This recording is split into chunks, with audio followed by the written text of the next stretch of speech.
ये भी डिस्कस किया, एग्जैक्टली सेम क्वेश्चन डिस्कस किया। मैं आपको दिखाऊंगा सब कुछ, प्रूफ है। देखो सेम यहां पे भी लिखा है कि आपको डी का प्रोडक्शन ज्यादा चाहिए, राइट, डी का प्रोडक्शन ज्यादा चाहिए। देखो डी का प्रोडक्शन ज्यादा चाहिए ना, इसका प्रोडक्शन ज्यादा चाहिए, तो यहां पे कुछ ऑप्शन दिया है, लिखा है the following hypothesis are proposed for explaining the observe results. क्या हुआ, इंक्रीज्ड एक्सप्रेशन, अब इसको ज्यादा चाहिए, सो फॉर दैट आपने एन को ज्यादा कर दिया, एन को ज्यादा किया, सो दैट आपको लग रहा है कि डी भी ज्यादा हो जाएगा, बट अल्टीमेटली हुआ नहीं, right, it did not result. Basically आपका टारगेट था डी को ज्यादा करना, बट आपने तो डी को ज्यादा करने के लिए आपको एन का एक्सप्रेशन ज्यादा कर दिया, सो दैट डी को आपको ज्यादा मिले, बट अल्टीमेटली हुआ नहीं। तो what will be the explanation, possible explanation, what will be the possible explanation? एक तो होगा, हो सकता है कि ये जो डी है यही उसको इनहिबिट करेगा, फीडबैक इनहिबिशन, डी इनहिबिट करेगा एन को, that could be. Another substrate limitation for N, what is the substrate for N? Z. What is the substrate for N? Z. हो सकता है कि जेड कम है, जेड कम है, इसलिए इसका कम हो रहा है अल्टीमेटली, राइट। ना ये जो लिखा है कि एपिस्टेसिस, एपिस्टेसिस कैसे डील करता है?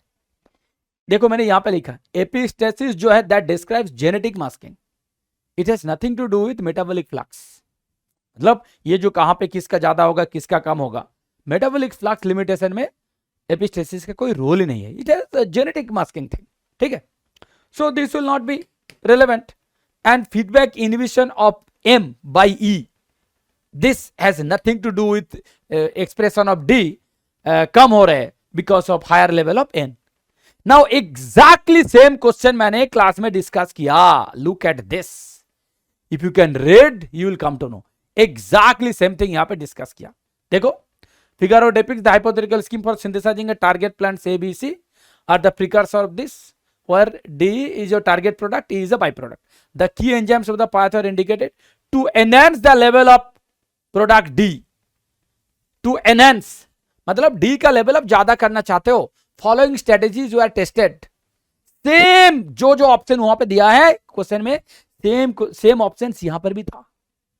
मतलब यहां पे एन प्रोडक्ट है D, इसका आपको लेवल ज्यादा करना था, देखो लिखा है to enhance the level of target product D, the following strategies are tested. Now you tell me what is the difference between this question and the question which was asked in your exam? Absolutely same. You understood? So जो भी हम लोग class में discuss करते हैं, this is very very important and you have to be patient enough.